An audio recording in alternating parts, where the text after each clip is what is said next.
साढ़े सात और खैर कोई बात नहीं, थोड़ी सी हेल्थ की इशू थी। ये देखो दवाई नहीं बैठा हूँ, है ना, कोई बात नहीं। आज की पहले सबसे पहले हम अपना टारगेट देख लेते कि हमारा टारगेट क्या है। डे 5 का सिलेबस 1 तारीख है आज, है ना। पहला तो सीबीसी क्लास करनी है, दूसरा एनसीईआरटी का वही टारगेट नेक्स्ट आगे चलना है, लेकिन इसमें भी आगे चल चुके हैं।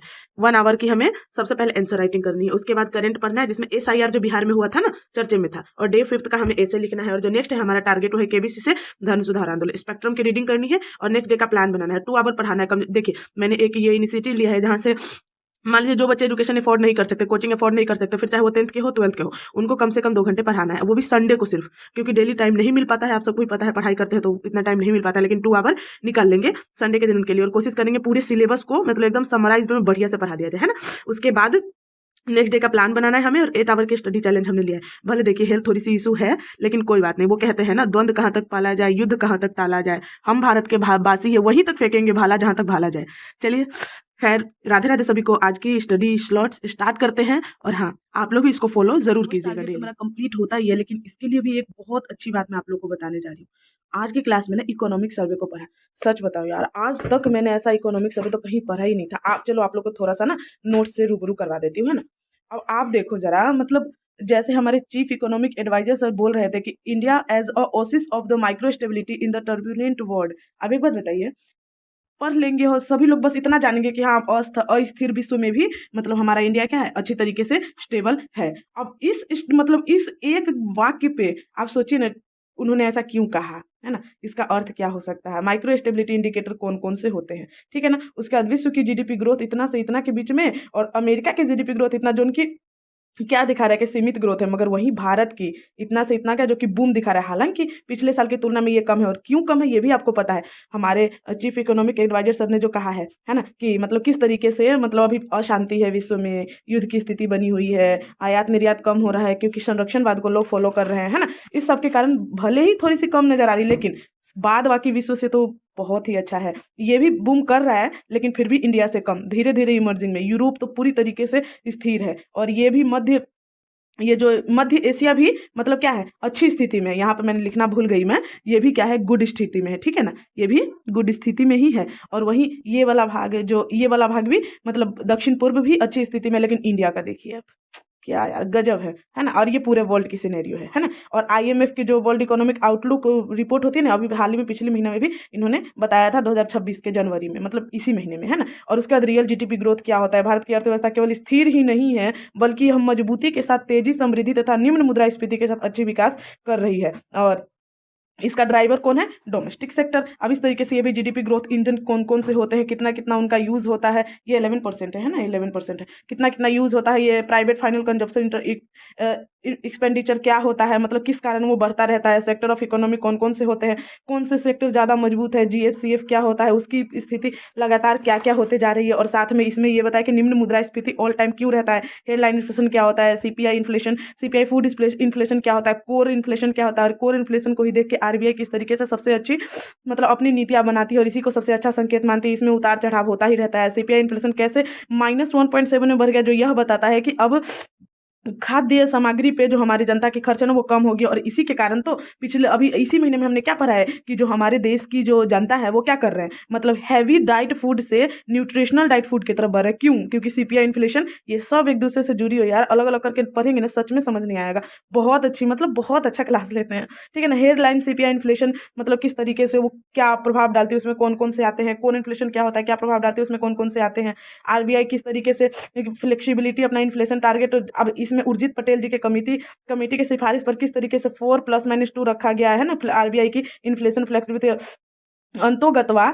कह रहा है तीनों में महंगाई कम है। जब कोर इन्फ्लेशन कम रहता है तो आरबीआई ब्याज दर में क्या करती है, कमी करती है, जिससे ईएमआई में कमी होगा तो हाउस होल्ड की डिमांड बढ़ेगा, यानी कि हाउस होल्ड अपना डिमांड करेंगे। अगर यह बढ़ेगी तो निवेश बढ़ेगा और इससे अर्थव्यवस्था की साइकिल क्या होगी, एकदम बढ़िया तरीके से सुचारू रूप से चलना शुरू कर देगी। हेडलाइन इन्फ्लेशन और कोर इन्फ्लेशन में क्या अंतर होता है, आम आदमी की स्थिति कौन बताता है, हेडलाइन बताता है, और आरबीआई अपनी नीति कौन किसको देख के बनाता है, इसको कोर इन्फ्लेशन को। आखिर कोर इन्फ्लेशन में से फूड फ्यूल गोल्ड और सिल्वर को क्यों हटा, गोल्ड सिल्वर इस बार हटा दिया गया, फूड फ्यूल पहले से ही था। क्योंकि आपको पता है भारतीय कृषि मानसून के साथ जुआ है। फूड में क्या होता है, कभी इन्फ्लेशन बढ़ता रहता है, कभी घटता रहता है, कभी महंगी होती रहती है, कभी सस्ती होती है, कभी खाद्य पदार्थ, कभी जो फसल होता है बर्बाद हो जाता है, कभी कुछ ज्यादा ही हो जाता है। जैसे अभी इस महीने में हमने पढ़ा कि भारत ने गेहूं और चावल के उत्पादन में चाइना को भी पीछे छोड़कर आगे निकल गए, तो इससे क्या होगा, हमारा इसमें कोर इन्फ्लेशन में तो चेंजेस आ जाएंगे, इसीलिए फूड को, फ्यूल को, और फ्यूल तो पूरी तरीके से ये मतलब वैश्विक स्थिरता के ऊपर डिपेंड करता है, और गोल्ड और सिल्वर भी अभी हाल में आप देख रहे हैं कहीं उतार चढ़ाव होता रहता है, इसीलिए कोर इन्फ्लेशन से इसको हटा दिया गया। कंपनी अपनी जो प्राइजेज पावर है वो किसको देख के तय करती है? कोर इन्फ्लेशन को ही देख के तय करती है।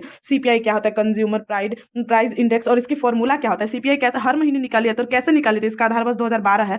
कह रहा सीपीआई हेडलाइन इन्फ्लेशन निकालने के लिए हम सबसे पहले क्या करते हैं? सीपीआई को करेंट प्राइस पे, फिर लास्ट ईयर के सीपीआई पे और लास्ट ईयर से डिवाइड कर देते हैं, उसके बाद हमारा सीपीआई हेडलाइन इन्फ्लेशन निकल जाता है। तो इसके साथ हमारा ये फर्स्ट सिनेरियो कंप्लीट होता है। और सेकंड है जो कि सेकंड में मैं लेती हूँ आंसर राइटिंग का, है ना, आंसर राइटिंग 1 आवर का। तो चलिए आंसर राइटिंग मैंने इसमें क्वेश्चन लिख लिया है, और अगर आप लोग आंसर राइटिंग नहीं कर रहे तो शुरू कर दीजिए, क्योंकि मैं डेली क्वेश्चंस प्रोवाइड करवा देती हूँ कि मतलब किस तरीके से आपको लिखना है और कितने क्वेश्चंस लिखना है, वो डेली क्वेश्चंस मैं प्रोवाइड करवा रही हूँ। और आज डे है हमारा 29th, आज 29th डे है। मैं एक सेकेंड आप लोग को दिखा ही देती हूँ, है ना, क्योंकि कल का मैंने कंप्लीट कर लिया। देखिए आज का है डे 29, तो इसमें टोटल 10 क्वेश्चन लिया गया है, संडे स्पेशल है, और 10 क्वेश्चन को हम एक घंटे से कुछ ज़्यादा भी हो जाए कोई बात नहीं। आप सबको पता है कि अगर यूपीएससी का भी हम लेते हैं तो टोटल 20 क्वेश्चन लिखना पड़ता है, और 20 क्वेश्चन टोटल 3 घंटे में। तो इसके हिसाब से अगर हम मैनेज करके चलते हैं तो मेरा 20 क्वेश्चन क्या, अगर मान लीजिए हम 3 घंटे में चाहे तो 20 से ज़्यादा क्वेश्चन लिख लेंगे, मतलब जिस तरीके से स्पीड बना के रखे हुए हैं, ठीक है ना। आप लोग को भी ऐसा ही स्पीड बनाना है ताकि सोचने का मौका हम लोग को वहाँ पे मिल जाए। खैर बीपीएससी तो कम ही क्वेश्चन पूछता है, ठीक है ना, लेकिन एक हैबिट अच्छी तरीके से बनानी है।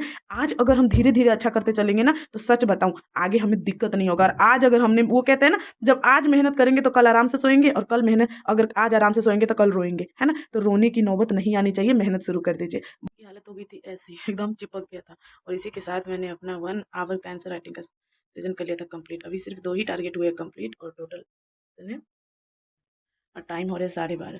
खैर कोई बात नहीं, आप लोग के साथ में फूड या फिर पूरे रूटीन को फॉलो इसलिए नहीं करती हूँ क्योंकि आप लोग का टाइम बहुत ज़्यादा इंपॉर्टेंट है, और सिर्फ पढ़ाई शेयर करने के लिए बस इसलिए मेरे को मोटिवेशन मिलता है, क्योंकि आपका जितना इंपॉर्टेंट टाइम है उतना तो मेरा भी है ना। तो इसलिए मैं कोशिश करती हूँ कि सिर्फ पढ़ाई ही आप लोग को बताई जाऊँ, ताकि आप लोग भी अपना पढ़ाई रेगुलर वे में इसी फेज़ में कर सकें। बाय द वे आप लोग को अच्छा लगता है या नहीं बताइए। करेंट टॉपिक था SIR इन बिहार, ये भी हमारा हो चुका है कंप्लीट। काफ़ी बोरिंग टॉपिक था, उतना ज़्यादा मज़ा नहीं आया इसको करके, जैसा 2 दिन में आया था। इसमें बता रहा वही कि स्पेशल इंटेंसिव रिवीजन क्या है, यानी कि विशेष गहन पुनरीक्षण। पूरा इसमें क्या है, कैसे है, इसकी प्रक्रिया क्या होती है, इसका उद्देश्य क्या था, सुप्रीम कोर्ट ने क्या आदेश दिया, अंतोगत्वा आदेश का महत्व क्या थी, चुनौती क्या हो सकती है SIR सुधार में, और साथ में आगे की राह क्या है। इसी के साथ साथ ये भी मैंने लिखा है कि किस प्रकार से इसने आर्टिकल 360 का और जन प्रतिनिधित्व अधिनियम 1950 का हवाला देते हुए इसको सही बनाया। स्वीकृत दस्तावेज कितने थे और किस किस दस्तावेज को नहीं मतलब स्वीकार किया गया। इसमें आधार कार्ड को केवल पहचान सत्यापन के लिए स्वीकृत किया गया था, ना कि नागरिकता प्रमाण के लिए तथा बिहार का SIR जो रोल अंश है उसमें शामिल किया गया था। 1 जुलाई 1987 के बाद जन्मे जितने भी मतदाता थे उनको अपने माता पिता की पात्रता प्रमाण देना होगा। इस टाइप के जो दस्तावेज से उसको स्वीकार किया गया था। अब चलिए अब चलते हैं अपनी नेक्स्ट टारगेट। ये वाला जो टॉपिक था केबीसी नैनो का धर्म सुधार, जिसमें बौद्ध धर्म और जैन धर्म के बारे में पढ़ना था, वो मैंने पढ़ लिया है। बौद्ध धर्म और जैन धर्म में समानताएं क्या थी, दोनों में असमानताएं क्या थी, जैन संगीति जो 2 हुई थी कहाँ कहाँ पे हुई थी और उसमें कौन कौन से कार्य किए गए थे, और साथ में जो टोटल बौद्ध संगीति थे वह कहाँ कहाँ पे हुआ था, बौद्ध सभा है ना, और उसमें क्या क्या हुए थे, और जैन धर्म के संस्थापक कौन है, जैन धर्म के बारे में कैसी कैसी दीक्षाएं मिलती है, बौद्ध संगीत, ये चारों और चारों के बारे में मतलब इस बुक में ना बहुत अच्छी तरीके से दिया हुआ है ना। और बिहार और बौद्ध साहित्य इसके बारे में हमने पढ़ लिया। अब चलिए अब नेक्स्ट टारगेट की तरफ चल लेते हैं, और जो कि है हमारा ये सबसे बड़ा टॉपिक। टारगेट तो आज का छोटा हुआ है अभी तक, क्योंकि आपको जैसे कि मैंने आप लोग को बताया था कि आज मुझे पढ़ाने जाना था, तो मैं वहाँ चली गई थी, और साथ में वहाँ से आने के बाद कुछ नाश्ता भी, मेरे को भूख लग रही थी बहुत तेज, तो नाश्ता कर लिया था, जिसमें आज बहुत ज़्यादा टाइम हो गया, 6 बज गए हैं, शाम के 6 बज गए हैं। खैर कोई बात नहीं, इस टारगेट को आज पूरा करके ही छोड़ेंगे। तो चलिए स्टार्ट करते हैं, और ऐसे राइटिंग भी तो अभी बाकी ही है, उसे भी कंप्लीट करेंगे बिना कंप्लीट किए। हेलो दोस्तों, तो अभी हो रहे हैं रात के 9:30, है ना, और मेरी पढ़ाई हो चुकी है टोटल 7.5 घंटे की, और मैंने इसी के साथ अपना ये दोनों भी टारगेट कंप्लीट कर लिया। ये आप लोग के साथ इसलिए शेयर नहीं करती क्योंकि काफ़ी बेसिक है यार, इतना तो आप लोगों ने कर ही लिया होगा जितना बेसिक है, बहुत बेसिक तरीके से दिया हुआ है। मैं इसलिए थोड़ा बना लेती हूँ कि एक बार देख ले, है ना, बचपन की पढ़ी हुई चीज़ें बहुत सारी हम भूल भी जाते हैं, बहुत बेसिक है, इसलिए मैं आप लोग के साथ ये शेयर नहीं करती। जब भी एडवांस बुक्स पढ़ूंगी तो उसको मैं जरूर आप लोग के साथ शेयर करूंगी, किस तरीके से पढ़ना है, कैसे पढ़ना है। बाय द वे अगर आप लोग भी टारगेटेड स्टडी अभी तक शुरू नहीं किए तो कर दीजिए, क्योंकि सिलेबस, और पता है 72 BPSC में ना सीट भी भरने वाली है। मैंने देखा है अभी एक नोटिफिकेशन, उस वीडियो को मैं खोल नहीं पाई हूँ, लेकिन सीट बढ़िया आने वाला है ना, तो ये तो आपकी मोटिवेशन बन सकती है। ठीक है, वैसे आप लोग तैयारी करते रहिए। अब मैं चलती हूँ एसे राइटिंग की तरफ, और जो नेक्स्ट है मेरा टारगेट वो है 8 आवर स्टडी, जो कंप्लीट ही होने वाली, मगर स्पेक्ट्रम अभी टारगेट रुक गई है, तो इसको भी मैं आज कंप्लीट करूंगी। इन दोनों को अब मैं कंप्लीट करने वाली हूँ, और ये अब थोड़ी देर में, मतलब आधे घंटे में कंप्लीट हो ही जाएगी। तो मेरे को लगे है टोटल 26 मिनट, है ना, ये देखिए टोटल 26 मिनट, और मैंने कर लिया है अपना ये ऐसे कंप्लीट, जो कि 6 पेज में लिखना था, और ये आज का डे 5 का ऐसे था। तो इसी के साथ मेरा ये वाला जो टारगेट है वो हो चुका है कंप्लीट। अब सिर्फ और सिर्फ बचा है स्पेक्ट्रम, और 8 घंटे की भी मेरी पढ़ाई हो चुकी है कंप्लीट, क्योंकि मैंने 8 घंटे का चैलेंज लिया था, है ना।